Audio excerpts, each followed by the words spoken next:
Olá pessoal, sejam todos muito bem-vindos. Nessa aula teórica, nós iremos abordar os conceitos do estudo das soluções. Nós dividiremos o estudo das soluções em três partes. Nessa primeira parte, a gente vai ver a classificação das soluções. Na segunda parte, nós vamos trabalhar com as concentrações e na última e terceira parte, nós iremos trabalhar com diluição, mistura de soluções, ok? E também a titulação. Mas antes da gente ir para a nossa aula teórica, eu peço a vocês que se inscrevam no canal da Escola Online, ative as notificações para ficar por dentro sempre quando tiver aula nova no canal. E se gostar da aula, claro, deixe seu like. Peço também que nos sigam nas nossas redes sociais. Lá nós colocamos todo o cronograma de postagem do PET, do nosso projeto Enem e de todos os nossos projetos, todas as nossas aulas teóricas. Também toda semana tem quiz, então é legal você avaliar seus conhecimentos, né? Cada semana um conteúdo de uma disciplina. Nós também temos lá informações sobre a nossa plataforma. Não conhece a nossa plataforma? Visite lá, plataformaescolaonline.com.br. Lá nós colocamos nossos materiais para download e nossa plataforma cada dia vai evoluir um pouquinho. E várias novidades vão surgir. Tenho certeza que vocês vão gostar. Inclusive, o nosso próximo projeto vai ser o projeto PISME. Vamos iniciar com os nossos trabalhos nessa área. Então, vale a pena conferir e ficar por dentro de tudo lá, novinho no canal. Certinho, pessoal? Então, eu sou a Simone, professora de Química do canal Escola Online. Nossa aula inicia depois da vinheta.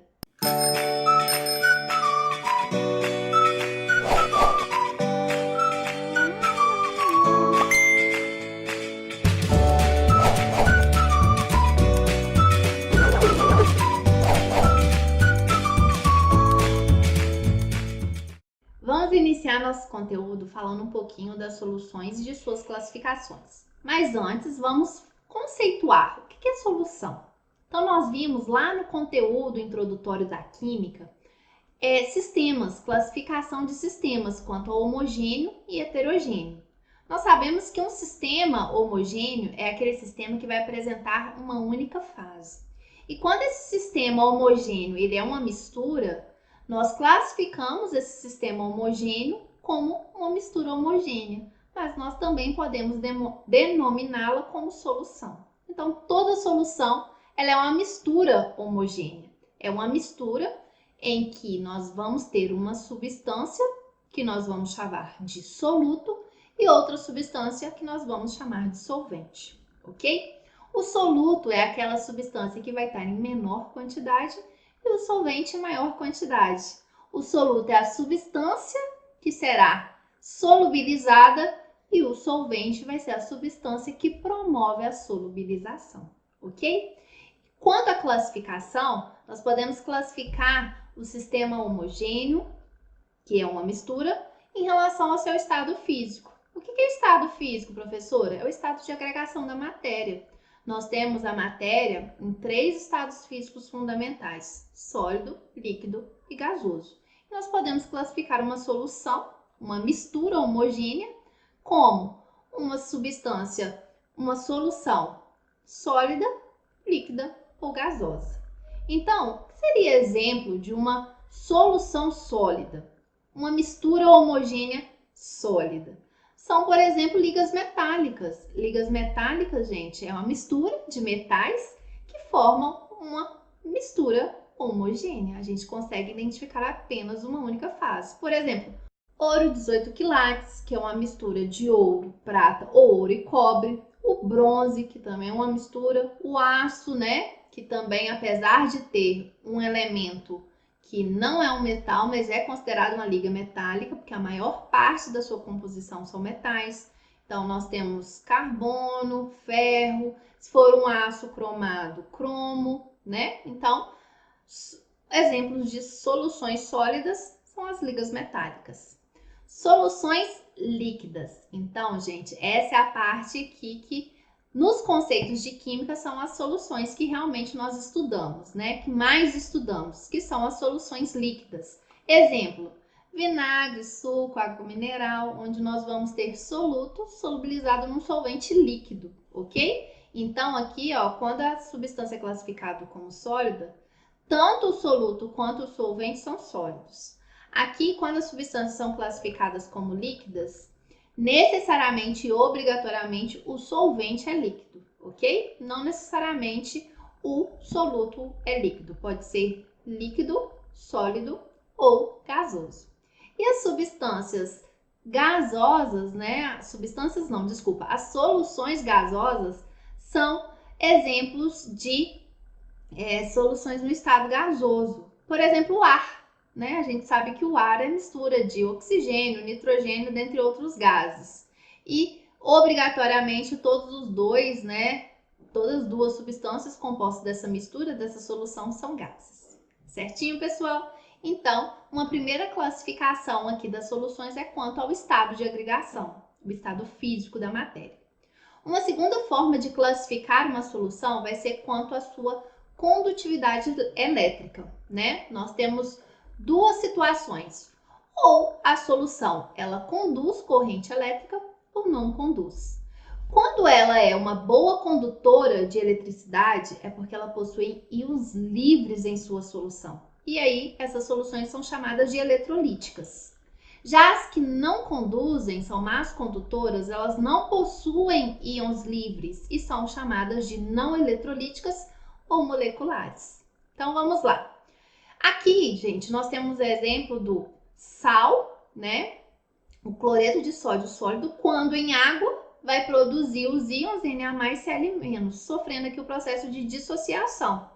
Então, aqui, ó, nós temos o material sólido e aí essa aqui é a representação das moléculas de água. As moléculas de água se aproximam e elas vão aqui solubilizar, né? Elas vão solvatar. Então, quando a água dissolve o cloreto de sódio, o que ocorre é um processo de solvatação, onde os íons negativos, eles são circundados pela parte positiva da molécula de água e os íons positivos são circundados pelo polo negativo da água, certinho? Então, é exatamente isso que está escrito aqui. E aí, gente, quando a gente mergulha aqui o fio, né, vai haver condução de corrente elétrica quando nós tivermos aqui, por exemplo, uma mistura de água e sal. Porque essa mistura, né, o sal, ele produz íons em meio aquoso. E nessa situação é uma solução boa de condução, boa condutora de corrente elétrica. Ela é uma solução eletrolítica. Mas e se no lugar do sal, do cloreto de sódio, nós colocarmos sacarose, né, que é o açúcar? A gente vai ver que, na verdade, o açúcar é uma substância molecular. Quando em contato com a água, só vai ocorrer o processo aqui de dissolver. Ela só vai ser uma molécula dissolvida. Ela não forma íons, a gente não tem espécies aqui formadas por carga. E aí, nesse sentido, vai ser uma solução que não vai conduzir corrente elétrica, a lâmpada aqui não vai acender, né? Quando nós mergulharmos aqui em água e açúcar nessa solução, ela é uma solução má condutora. Ela é não eletrolítica e não conduz corrente elétrica. Por quê? Porque houve apenas a dissolução da substância, não houve aqui formação de íons, ok? Então, as substâncias moleculares, elas não vão formar íons, com exceção de uma substância molecular, que vai ser os ácidos, né? Pela teoria lá de Arrhenius, que foi estudada nas funções inorgânicas, conteúdo do primeiro ano do ensino médio, a gente sabe que qualquer ácido em meio aquoso vai sofrer o processo de ionização, produzindo os íons H+, e o ânion correspondente, certo? E aí, nessa situação, quando um ácido em contato com a água vai formar íons. Então, é uma solução molecular que produz íons por um processo chamado de ionização. Nem todo ácido, nem toda base, nem todo sal, quando dissolvidos em água, são ótimos eletrólitos, ou seja, são bons condutores. Isso vai depender do seu grau de ionização e do seu grau de dissociação, a quantidade de íons que está ali na solução. Quanto maior for a quantidade de íons, maior vai ser a condutividade elétrica. Então, quem são eletrólitos fortes? São ácidos fortes, né? Bases fortes e sais bastante solúveis em água. Então, eles vão produzir aqui, ó, uma grande quantidade de íons na solução. E os eletrólitos fracos vão ser os ácidos fracos, bases fracas e também sais de baixa solubilidade. Eles produzirão íons, mas em menor quantidade e dessa forma serão maus condutores, vão conduzir muito pouco a corrente elétrica, ok? Então, aqueles que são bons condutores vão ser aquelas espécies que se ionizam ou dissociam praticamente em 100%. Então, serão excelentes soluções condutoras de corrente elétrica. Certo, pessoal? E uma última forma de classificar uma solução é quanto à quantidade de soluto dissolvido. E aí, gente, para a gente trabalhar com essa condição, quantidade de soluto dissolvido, nós temos que saber e trabalhar de forma eficiente com uma propriedade específica da matéria, que é a solubilidade. Então, qual que é a definição de solubilidade? Solubilidade é uma massa máxima de um determinado soluto capaz de dissolver numa determinada quantidade de um dado solvente a uma dada temperatura. Então, gente, essa propriedade específica, a solubilidade, ela demanda 3 fatores.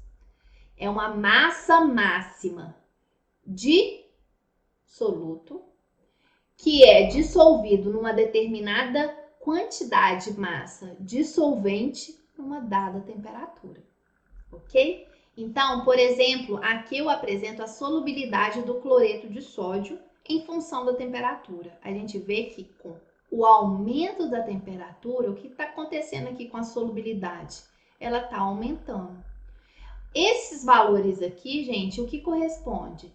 São gramas do sal, do NaCl, para cada 100 gramas de água. Então, por exemplo, o que significa esse valor aqui, ó?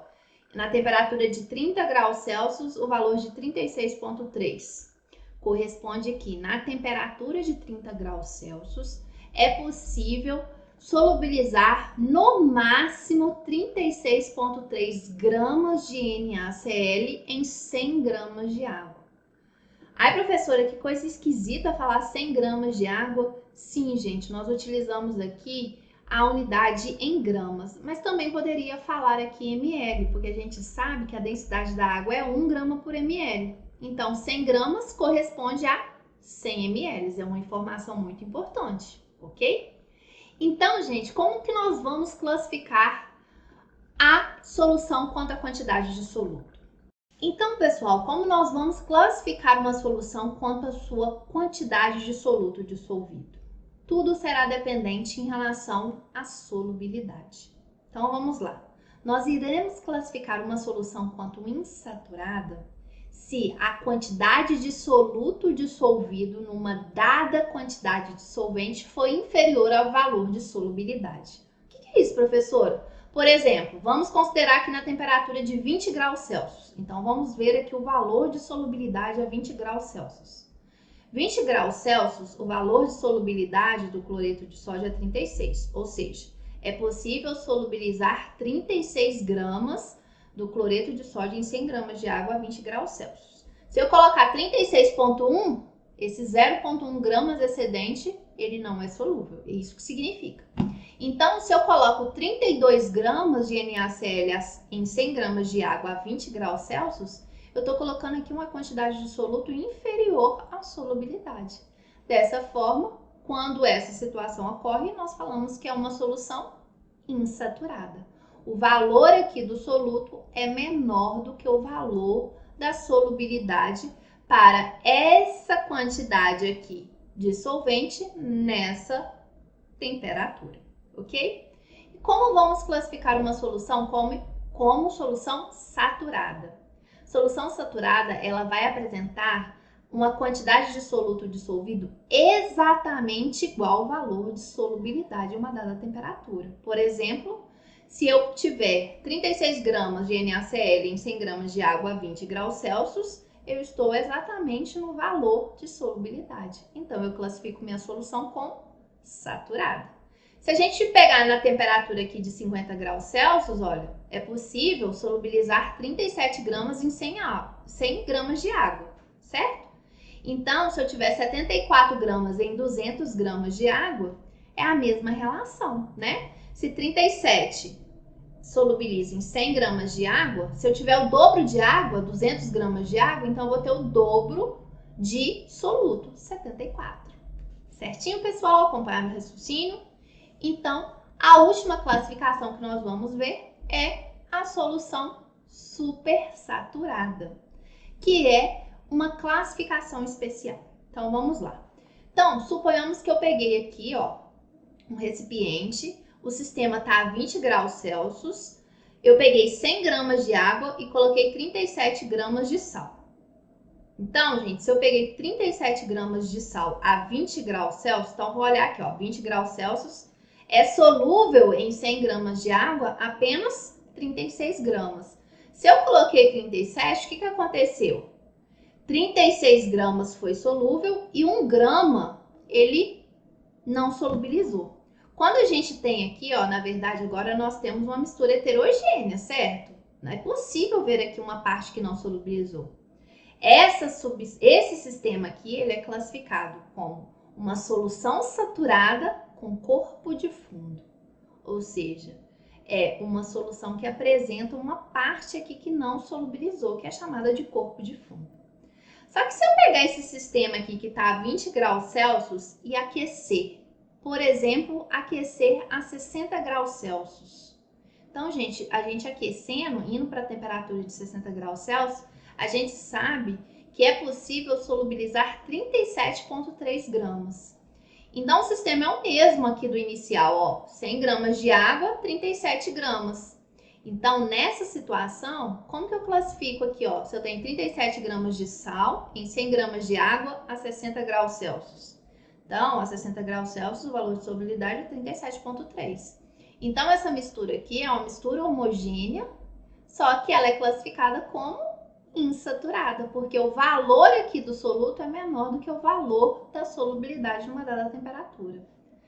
Se eu pegar esse sistema agora e resfriá-lo lentamente, sem que haja nenhuma perturbação externa, de forma lenta, muito lenta, reduzir essa temperatura agora de 60 graus para 20 graus, e se o sistema for e se o sistema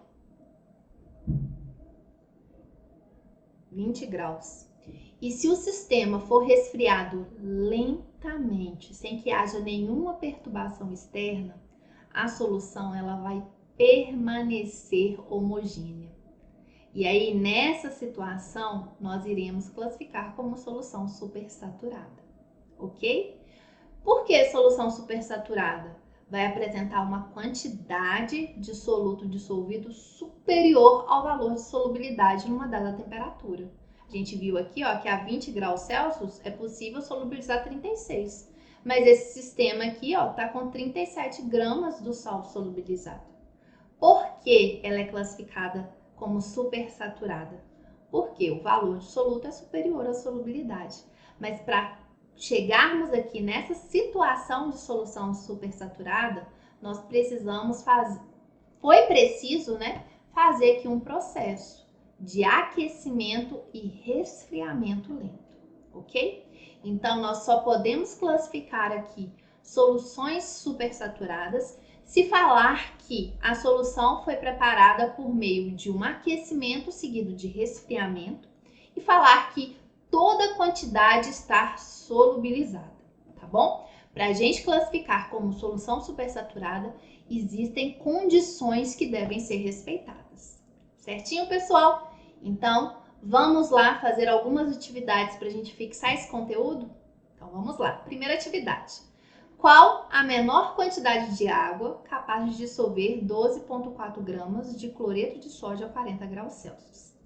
Então, pessoal, da mesma forma que a solubilidade representa a massa máxima de soluto que solubiliza numa determinada quantidade de solvente numa dada temperatura, nós também podemos definir como solubilidade como a quantidade mínima de solvente na qual solubiliza uma determinada massa de soluto numa dada temperatura, certo? Então, tá querendo saber essa quantidade mínima de água na temperatura de 40 graus Celsius. Então, nós vamos aqui, ó, pegar a informação. Em 40 graus Celsius, qual que é o valor da solubilidade? Então, a gente vê que em 40 graus Celsius, a solubilidade é de 36,6 gramas desse sal em 100 gramas de água.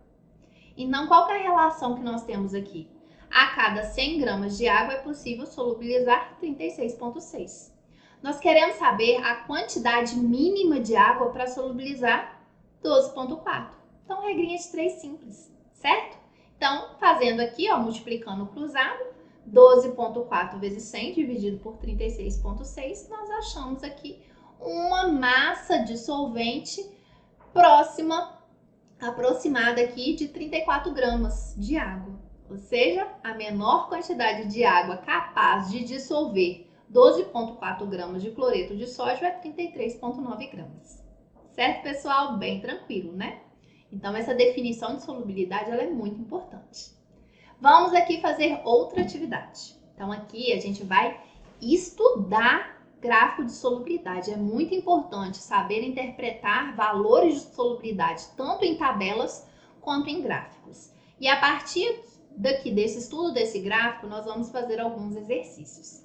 Então, para compreender melhor a variação da solubilidade com a temperatura e a respectiva classificação quanto à massa de soluto dissolvido, observe o gráfico a seguir que mostra a variação de solubilidade de alguns sais em função de temperatura.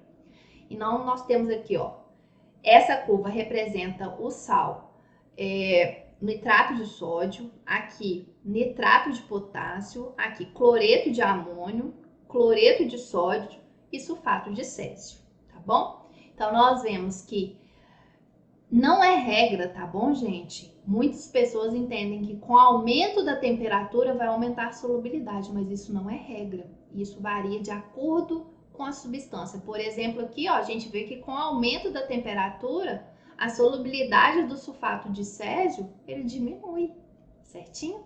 Então, vamos lá. Como interpretar quantitativamente esse gráfico? Então, para facilitar essa interpretação, a gente vai responder algumas perguntas. Qual substância ela é mais solúvel em 30 graus Celsius? Então, aquela substância, gente, que vai ser mais solúvel vai ser aquela que solubilizar numa mesma quantidade de água a maior quantidade de soluto.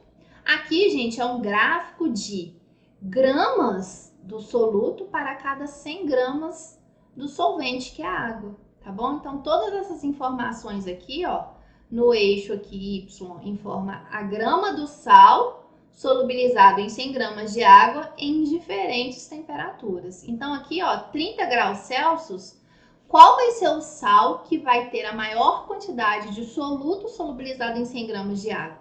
A gente identifica que é aqui, ó, o nitrato de sódio, né? A substância mais solúvel é aquela que apresenta maior valor de solubilidade na temperatura de 30 graus Celsius. Nesse caso, o nitrato de sódio. Certinho? E se perguntar, usando o mesmo gráfico aqui, qual que é a quantidade mínima de água necessária para dissolver completamente 80 gramas do cloreto de amônio a 50 graus Celsius? Então, a gente precisa retirar do gráfico o valor de solubilidade desse sal nessa temperatura.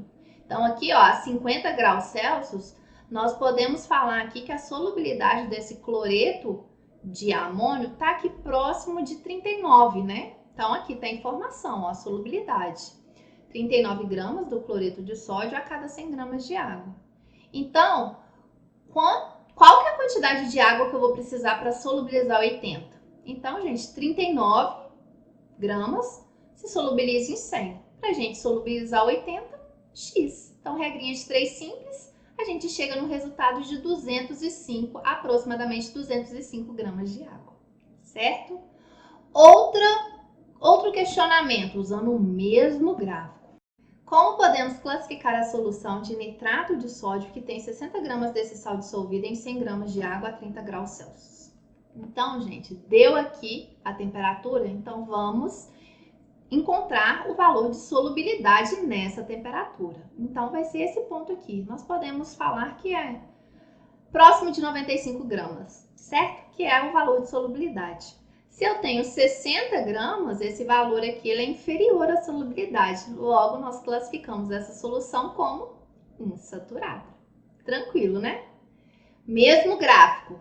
E quando a solução de nitrato de potássio, que possui 72 gramas de sal dissolvido em 100 gramas de água de 40 graus Celsius, é classificado como saturada, insaturada ou supersaturada? Mesmo raciocínio. Nós vamos pegar aqui nessa temperatura a solubilidade desse sal. Então, a 40 graus Celsius, a solubilidade aqui ela está próxima de 48 gramas, certo? Então, falou aqui, ó, 72 gramas de sal dissolvido. Informou que as 72 gramas de sal está dissolvido. Esse valor aqui ele é superior ao valor de solubilidade. Logo, a classificação é uma solução supersaturada. Agora, se não tivesse dado essa informação aqui, sal dissolvido, né, que possui 72 gramas de sal dissolvido, só falar que pegou-se 72 gramas em 100 gramas de água, a solução ficou, aí a gente colocaria que a solução ficou saturada com o corpo de fundo, ok? Mas aqui já informou que o sal ele está dissolvido, certinho, pessoal?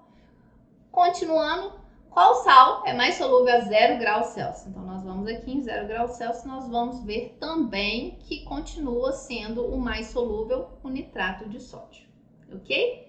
A partir de qual temperatura aproximadamente o nitrato de potássio é mais solúvel que o cloreto de sódio? Então, gente, as curvas, né, desses dois sais, do nitrato de potássio e aqui do cloreto de sódio, elas se encontram aqui nessa temperatura, aproximadamente 35 graus Celsius. Então, a partir dessa temperatura, o nitrato de potássio ele é mais solúvel que o cloreto de sódio. Então, a partir de 35 graus Celsius, certo? Indique qual a massa do cloreto de amônio necessária para saturar 500 gramas de água a 90 graus Celsius. Então, nessa temperatura, a gente vai aqui no gráfico identificar o valor de solubilidade. E a gente encontra aqui, é 60 gramas desse sal a cada 100 gramas de água. Então, essa é a relação, 60 gramas do soluto para 100 gramas de água. Se nós temos aqui 500 gramas de água para saturar, quanto do sal nós vamos precisar? Então, regra de 3 simples, chegamos então ao resultado de 300 gramas do cloreto de amônio. Certo, pessoal? Para fechar nossa aula, vamos aqui fazer um exercício tirando informações de solubilidade agora de tabela. Então, a tabela abaixo mostra a solubilidade de gramas de soluto para 100 gramas de água em diferentes temperaturas. Então, deu aqui a substância, 3 substâncias diferentes, sua fórmula e a solubilidade em 3 diferentes temperaturas. Está perguntando qual substância tem solubilidade elevada com aumento de temperatura. Então, a sacarose aumenta a solubilidade com aumento de temperatura. O dicromato de potássio também aumenta, mas a gente vê que o sulfato de sódio diminui. Então, as duas substâncias são sacarose e dicromato de potássio. Bem tranquilo, né? Letra B. Uma solução de sacarose com 238 gramas de açúcar em 100 gramas de água continua saturada quando aquecida a 80 graus Celsius. Então, vamos lá, ó. 80 graus Celsius. Então, está falando aqui que a solubilidade é 362. Ela continua saturada? Não. Porque apresenta uma quantidade de soluto inferior ao valor de solubilidade. Na verdade, essa solução ela é classificada como insaturada. Certo, pessoal? Letra C. O que ocorre com uma solução saturada de cromato de potássio se resfriarmos de 60 para 40? Bom, se for um resfriamento lento, sem perturbação externa, nós vamos classificar a solução como saturada. Se for um resfriamento rápido, brusco, né, nós vamos ter uma solução saturada com corpo de fundo, certo? E, por último, letra D, para a gente fechar essa aula teórica, o que ocorre com a solubilidade do sulfato de sódio se resfriarmos a temperatura da solução desse sal de 80 para 40 graus Celsius? Então, gente, o que acontece com a solubilidade? A solubilidade, ela aumenta. A solubilidade aumenta com a diminuição da temperatura. Certo, pessoal? Então, nós encerramos aqui essa parte 1 da aula teórica de estudo das soluções. Se surgiu alguma dúvida, deixa aqui no comentário. Vai ser um prazer esclarecer. Se gostou da aula, claro, deixe seu like. Aguardo vocês na parte 2. Tchau, pessoal!